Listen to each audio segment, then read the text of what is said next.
January 30th, 1649. A grey morning in London. A scaffold awaits outside the banqueting house in Whitehall. A man steps forward, draped in a thick shirt to hide the shivers, not of fear, but of the cold. He kneels, and in one clean stroke, a king's head is severed from his body.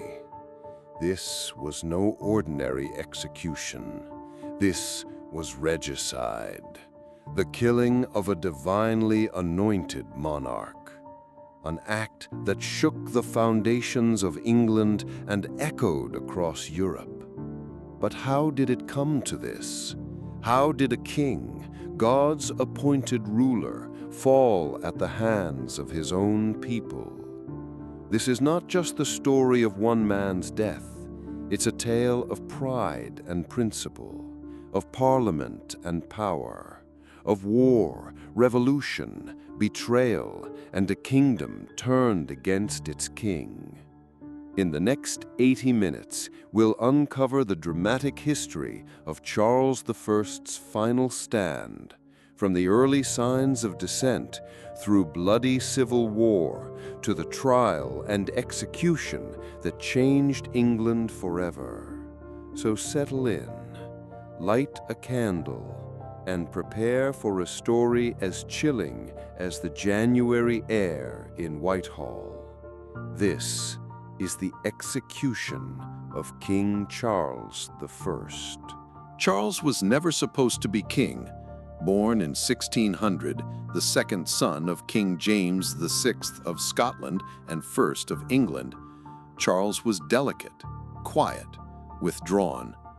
He suffered from a stammer and was overshadowed by his athletic older brother, Prince Henry. But fate, as it often does, took a cruel turn.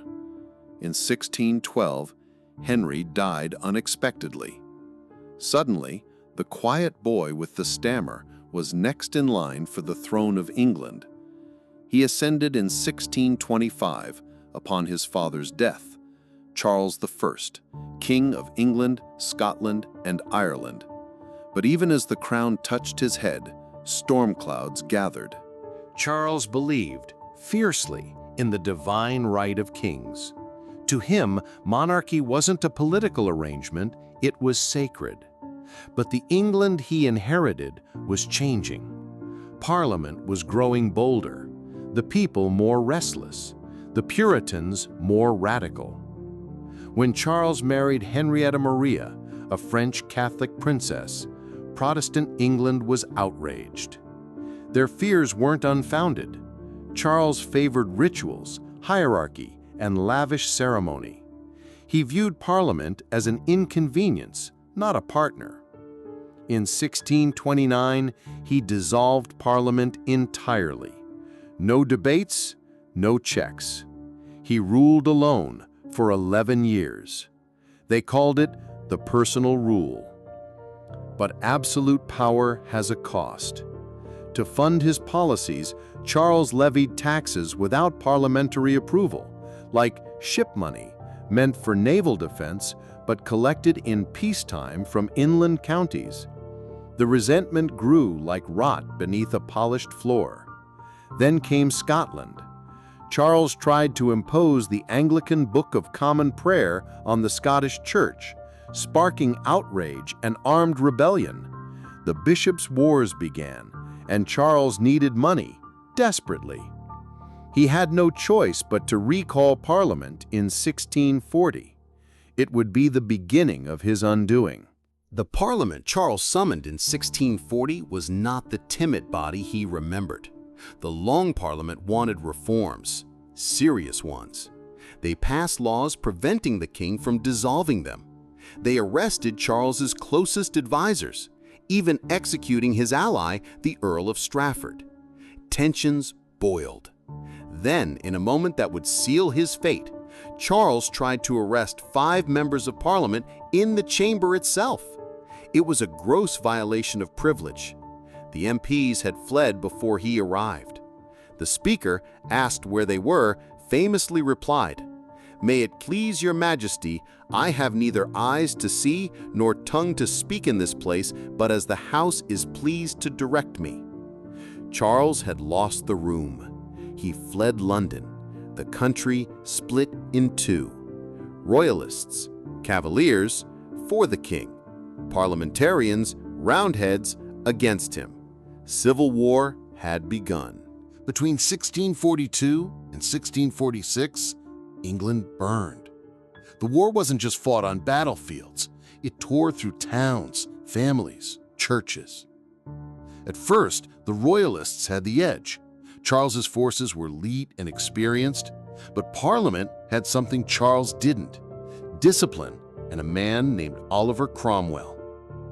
Cromwell formed the New Model Army, a professional, merit-based force fueled by religious zeal and discipline. At Naseby in 1645, the tide turned. The Royalists were crushed. Charles was on the run. In 1646, he surrendered, not to Parliament, but to the Scots. He hoped to play his enemies against each other. Instead, he was handed over to Parliament. But the war was not yet over. In 1648, while imprisoned, Charles encouraged a second civil war. He made secret deals with the Scots, promising to impose Presbyterianism in England if they supported him. This final betrayal enraged Cromwell. The Second War was shorter, but bloodier. The New Model Army crushed the uprising. Now, Parliament was divided. Some wanted peace, others, like Cromwell, wanted justice. The army purged Parliament of moderates. What remained was the Rump Parliament. They prepared something England had never seen: the trial of a king. Charles was brought to trial in January 1649. But what was the law to a king? Wasn't he the source of law? How could he be tried by his subjects? The court declared, a king is accountable to the people. Charles refused to recognize the court's authority. He would not plead. But the trial continued without him. The evidence was overwhelming. Letters, commands, betrayals. He had started a war against his own people, twice. After days of testimony, the verdict was reached. On January 27th, Charles I was found guilty. The sentence: death. The banqueting house in Whitehall, a place once filled with the splendor of monarchy, now the stage for its collapse. Charles faced the crowd, thousands of silent onlookers. He declared, "I am the King of England. I am the martyr of the people." He forgave his executioners. He laid his neck upon the block. At a signal, the axe fell. One clean stroke. The crowd gasped, but did not cheer. A groan like a sigh from a wounded nation rippled through the people. The king was dead. His blood, caught in handkerchiefs, was treated as holy.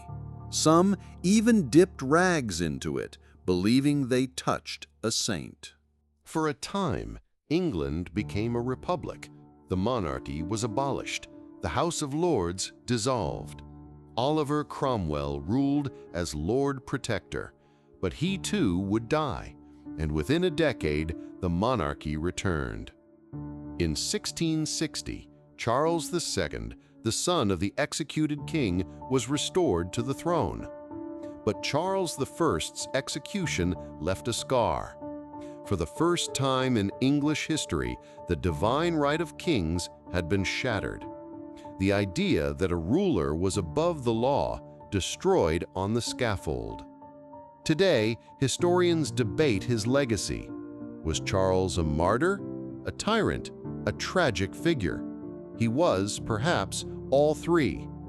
But his death marked the beginning of something greater, a slow, painful march toward constitutional monarchy, civil rights, and the idea that even kings must answer to the people. History is not just the story of kings and battles. It's the story of choices and their consequences. And on that cold January day in 1649, the axe did not just fall on a king. It fell on the very notion of absolute power. This was the execution of King Charles I.